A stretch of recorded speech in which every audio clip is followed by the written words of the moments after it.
Tell us a shootout with a suspect sends an officer to the hospital. Now at midday, what we've learned about just what happened. 11 o'clock this Monday. Welcome to Midday for the start of our week. I'm Mark Istook, and we begin our coverage with a developing story. An officer-involved shooting that took place overnight on Miller Avenue, just east of 287, southeast of downtown Fort Worth. Natalie Haddad has been following the story all morning long, and she joins us today. Natalie, what's the latest?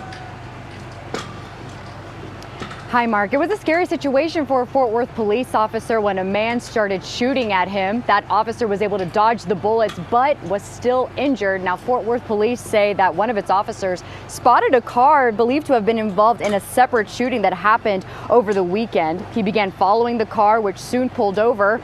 But that's when a man stepped out of that car with his hands up. Then pulled out a gun and began shooting. The officer shot back, but the suspect got back in his car, drove away.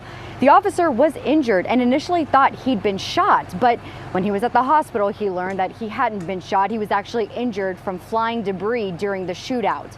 Now, last night, Fort Worth Police Chief Neil Noakes called that suspect a coward. We had a coward try to take out one of my officers tonight.